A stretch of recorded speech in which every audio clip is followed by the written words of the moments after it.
ہمارے پاس بحیثیت مسلمان دو صورتیں تھیں۔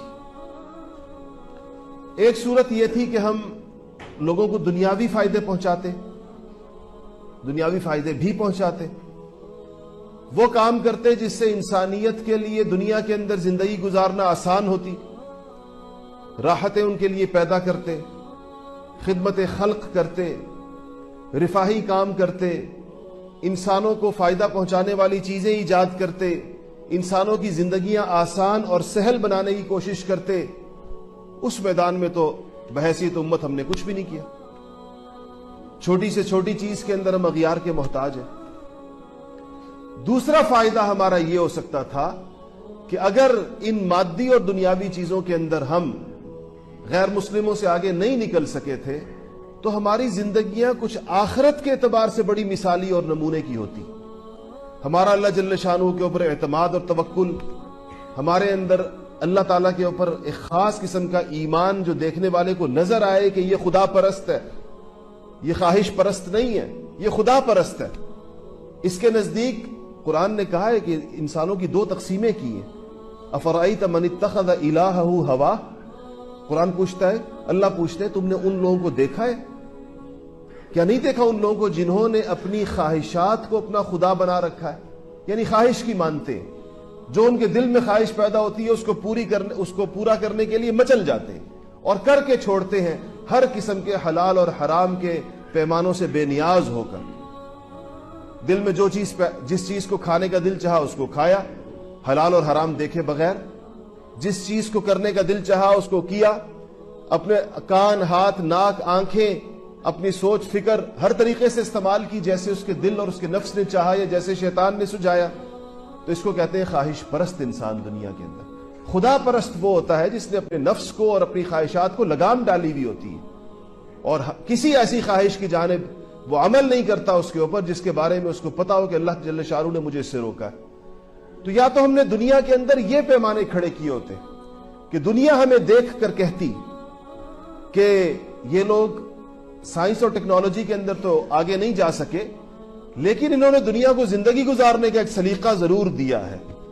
ان کی ایمانیات، ان کا اللہ جل شانہ کے ساتھ تعلق، ان کی خدا پرستی، پھر ان کے اخلاق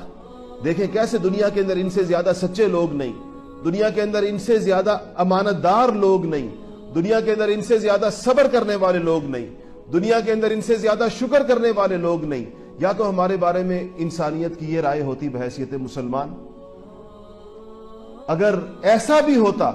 تو بھی شاید ہم کوئی اللہ تعالیٰ کے نزدیک استحقاق پیدا کر لیتے اس دنیا کے اندر عزت کی زندگی گزارنے کا، کہ ہم کہتے ہیں یہ استحقاق اس کے اندر دوسری قوموں سے ہم آگے ہیں، ہم سے زیادہ سچا روئے زمین پر کوئی نہیں، ہم سے زیادہ امانت دار کوئی نہیں، ہمارے اندر چوری چکاری، بدعنوانی، ملاوٹ، ان چیزوں کا دھوکہ دہی، اس کا کوئی گزر بسر نہیں ہمارے معاشرے کے اندر۔ ہم مسلمانوں کا معاشرہ ہے، ہم جانتے ہی نہیں یہ کس کو کہتے ہیں، ملاوٹ کس کو کہتے ہیں، چوری کس کو کہتے ہیں، دھوکہ کس کو کہتے ہیں، بدعنوانی اور کرپشن کس کو کہتے ہیں، رشوت کس کو کہتے ہیں، ظلم کس کو کہتے ہیں، ہم اس کو جانتے ہی نہیں، اس لیے کہ ہم تو مسلمانوں کا معاشرہ۔ اگر یہ استحقاق بھی امت مسلمہ نے پیدا کیا ہوتا آج تو اللہ جل شانہ کی نگاہوں کے اندر ہم اتنے بے قیمت نہ ہوتے جتنا اس وقت امت بحیثیت مجموعی ہے۔ لوگ دعائیاں دیتے ہیں کہ یا اللہ تیری مدد کب اترے گی، کتنا ظلم ہو رہا ہے، چاروں طرف مسلمان پٹ رہے ہیں، علاقوں کے علاقے چھن گئے دنیا کے اندر۔ جس مسلمان ملک کو وہ تقسیم کرنا چاہے ایک چند مہینے کا کام ہے اس کو تقسیم کر دیتے۔ آپ کے سامنے انڈونیشیا تقسیم ہوا، آپ کے سامنے سوڈان تقسیم ہوا ان چند سالوں کے اندر، کہ جس ملک کو وہ چاہیں، آج وہ عراق تقسیم کرنا چاہتے ہیں، افغانستان تقسیم کرنا چاہتے ہیں، پاکستان کے در پہ، سعودی عرب کے اندر مسائل دیکھیں کس قسم کے، کس طرح۔ تو یہ صرف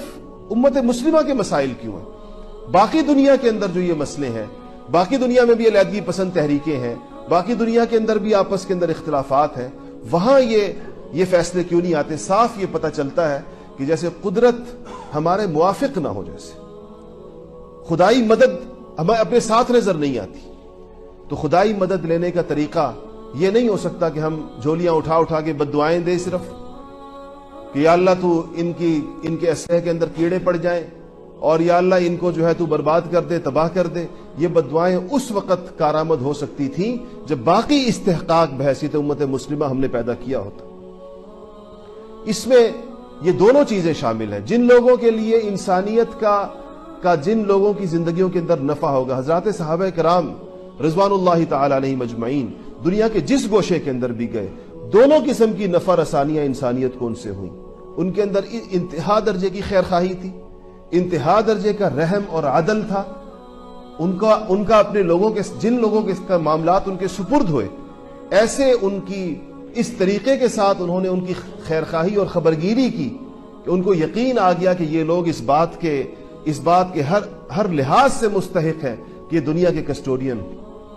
دنیا کی تولیت ان کے حوالے، انسانیت کے یہ نگہبان بنے۔ ان کے دلوں کے اندر اتنی گنجائش ہے، ان کے اندر اتنی اس قدر ان کے دلوں کے اندر فراخی اور وسعت ہے، اتنی ان کے اندر خدا خوفی ہے، ان کے اخلاق اتنے بلند ہیں، ان کے معاملات اتنے صاف اور پاکیزہ ہیں، ان لوگوں کی زندگیاں ایسی، ان کی زندگیوں سے تقوی اور ایمان جھلکتا ہے کہ غیر مسلموں نے بھی یہ تسلیم کیا اس زمانے کے اندر اور یہ سمجھا اس استحقاق کو کہ ان سے زیادہ دنیا کی نگہبانی کا اہل کوئی اور نہیں۔ یہ مانا گیا ہر دور کے اندر۔ آج ہم اس حوالے سے اپنے حالات کو دیکھیں تو ہم خود اس بات کے فیصلے اس نتیجے پر پہنچیں گے کہ ہم اس قابل نہیں ہیں کہ دنیا کی باغ ڈور ہمارے ہاتھ میں دی جائے، کہ دنیا کے امور کو چلانے کے لیے اللہ جل شانہ ہمارے حوالے معاملات کو کر دے کہ تم لوگ اس تربیت سے گزر چکے ہو اور تم اس تعلیم سے گزر چکے ہو جس کے بعد دنیا کی باغ ڈور اور انتظام اور انصرام تمہارے حوالے کیا جا سکتا۔